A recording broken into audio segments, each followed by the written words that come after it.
All right, guys, welcome back to the show. Today, I want to talk about marketing to motivated sellers. I'm going to give a little bit of our playbook.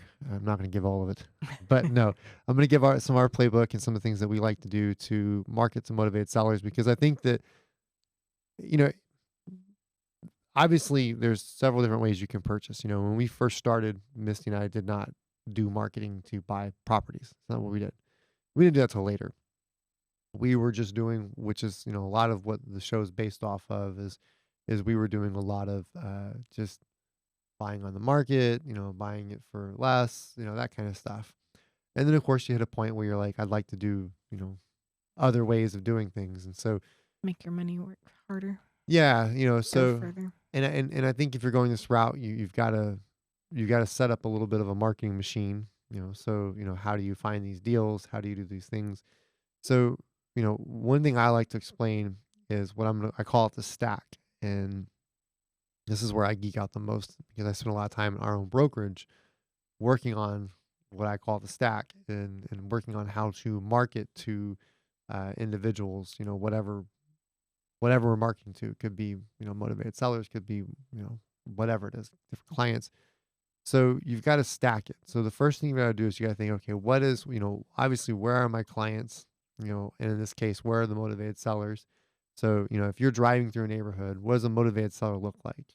So you've got to think, well, it's going to be a house that probably has the lawn that's not Overgrown. overgrown. You know what I mean? Uh, Deferred maintenance. right. But covered windows. Yeah. I see that one. There's a house that I've Covered with sheets. covered with sheets, usually might be covered with sheets. And then of course your most obvious ones are boarded up windows, The tarp on the roof for over a year. tarp on the roof for over a year. Yeah, it wasn't temporary. It was there for a long time. You just got to look for little signs that say, well, maybe they don't have the money to fix something up. Maybe they don't live there, and it Yeah, just driving through and seeing on trash day that there's never that house never puts out trash. right, never puts out trash. The siding is really jacked up, really messed up. Maybe they're wanting to, maybe they want to sell. They don't have the money to fix the outside. Usually the outside looks bad. The inside probably is just as bad sometimes. So you got to be able to identify those things, right? And so the question is, well, how do I get a hold of the individual? So you could do things like, obviously you can always find who the owner is because what you would do is you can go into the county records, and you can go search the house and find, who actually The owns it, owner and their address. the owner and their address, and you can send them a letter. It's actually a lot of what we do. This is my playbook, so, you find the owner, who the owner is, you can find the address to, where they live, and then you can send them a letter. You could handwrite the letter. You could, uh, I don't know, you could do a printed letter. It depends if you do mass amounts of letters. You could, you could even skip trace that person if you wanted to. You Mhm. could pay for a service to find that person's number to give them a call, or even find their email and give them, to shoot them an email as well. But, mailing is a very, it still works. It's a very unintrusive way of being able to contact someone, right? It may take longer to get a yes or a no, but versus a text, you probably get a pretty quick yes or a quick no. You will know right out the gate, or Or a wrong quick number, ignore. yeah, or a quick ignore. So sending out letters, I think, is one of the first things that you should do. If you're balling on a budget and you don't have the money, letters are simple. Letters don't cost a whole lot of money. Well, now it's 60 cents for 63 cents, I think, right now. I say that They now and keep then, going up. yeah, they keep going up. I remember when it was way less. 63 cents for a stamp. You have a letter, envelopes, those are inexpensive. And maybe but you want to send, again, let's talk about the stack. The first You're stacking your marketing on top of each other. So the first thing you're doing is you're sending letters. And so maybe you send out 100 letters a week. You pick out 100 homes and you send 100 letters out. You can't just do it once. You're going to do it more than once. You'll do, maybe once a month for 5 months, or, once a month for 4 months, or you're going to do it 4 times a year. But obviously, depending on how you structure that, you've got to take into account whether or not same person still owns the home. Yeah. So, you To know, Well, a lot of times it takes multiple hits to right. reach that person to actually intrigue them enough to, for them to reach out. So, yeah, Mm. like you said, multiple. Yeah, you You can't do just it. do it Yeah. once, and that's where a lot of people are marketing. They do one thing and they're like, Sometimes it's just not the right time yeah, they got their fingers crossed. They're like, all right, I sent 100 letters out, and then they're like, I heard shit, and they get disappointed, and they just stop. and then they stop. So the way that we look at this is when we do any kind of marketing, especially with investment properties. If you're buying and holding, and you don't have intentions of, and let's say you're using your own money. This is stuff we've done. Use your own money. You know, yeah, I might not get my marketing money back immediately, or not much, or I'm not going to get a huge paycheck because we're holding the property forever. But what I made in equity makes up, for what it was. So it just really depends on your structure. Now, again, if you're brand new to doing this and brand new to investing, you're gonna screw it up. You're gonna end up. You have to get used to those conversations with sellers, get used to conversations with, on the phone and things like that. To be prepared. So the more you have, the better.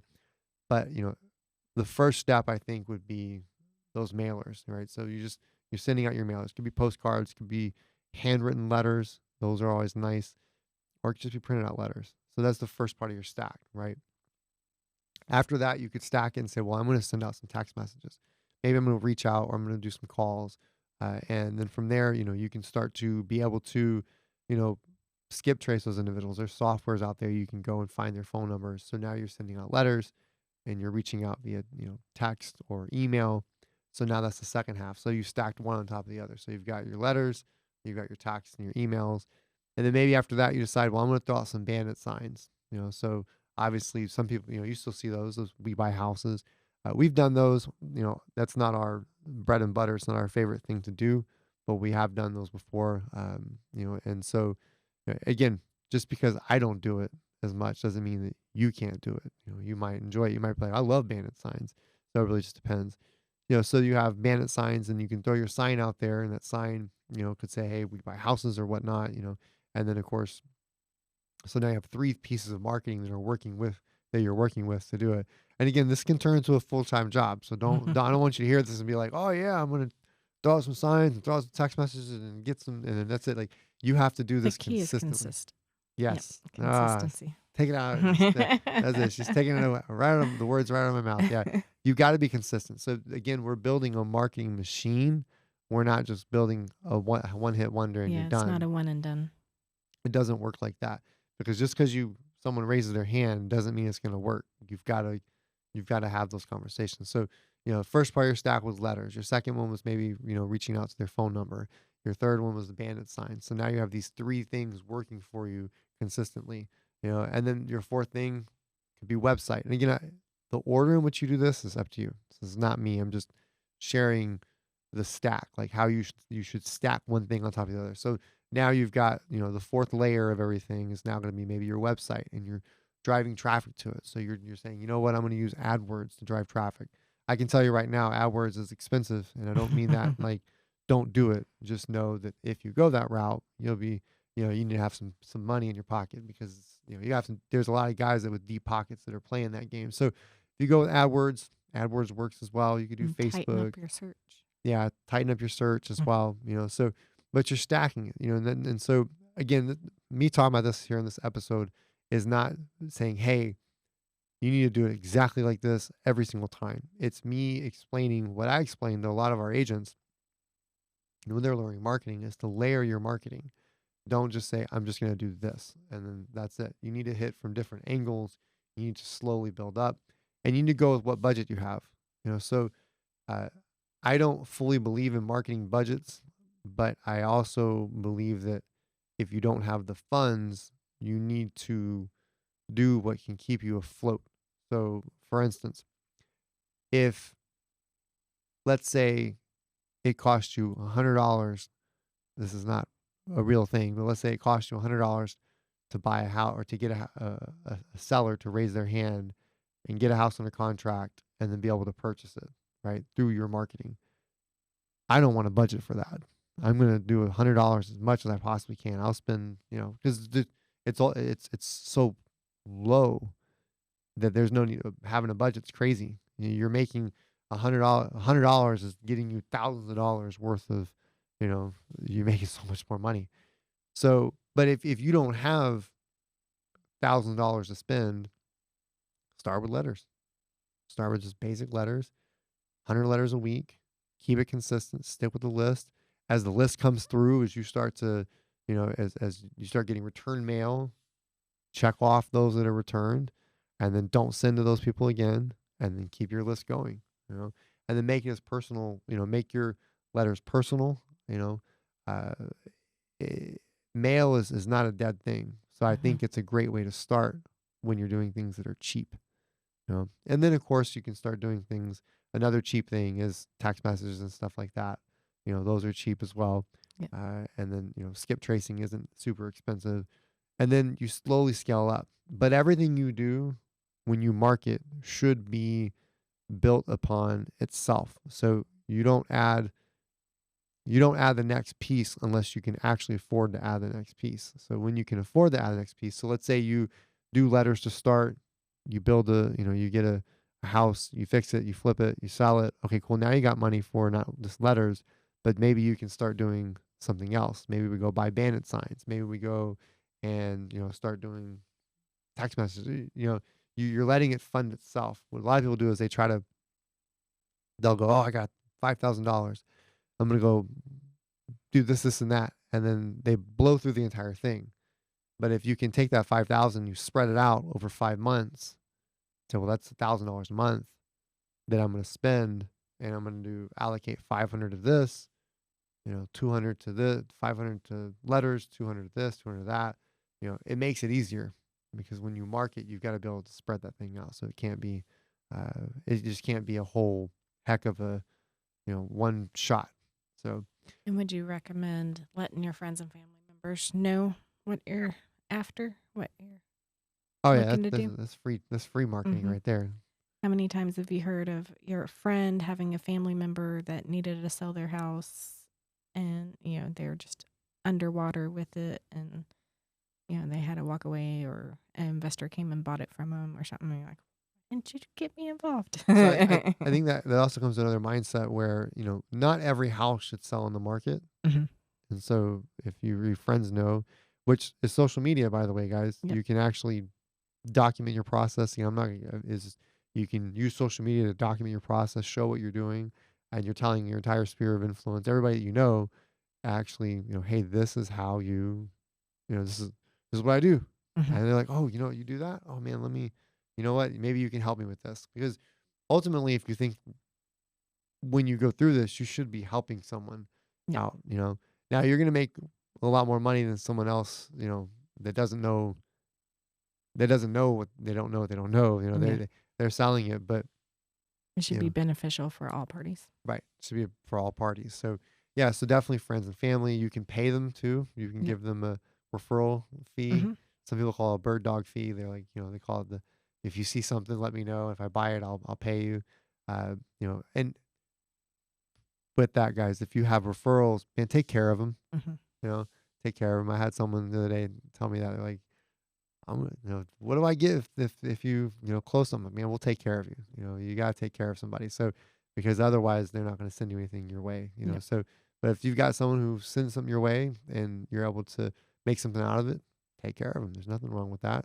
They'll send you more. Everybody wins. Everybody wins on that. So yeah, so marketing, guys, is think stack, think layers as you're going through it. Again, I just wanted today's episode is really just about trying to get you to think about stacking it. Don't think one hit wonder marketing, and low cost ways of doing things is just that.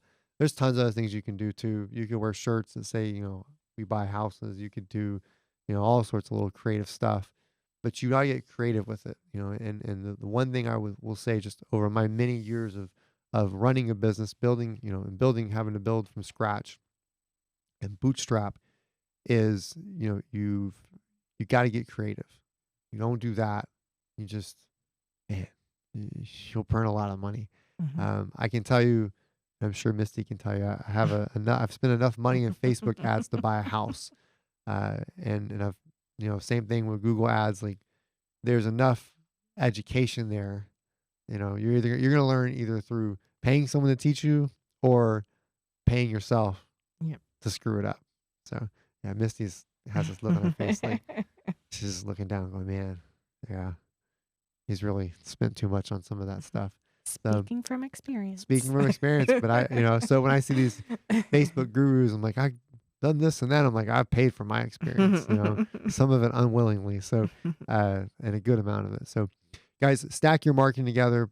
Don't just do one hit wonders, and you'll see a better success. And if you don't have a lot of money, start with letters. That's my advice to you. So, all right, we'll catch you guys next time.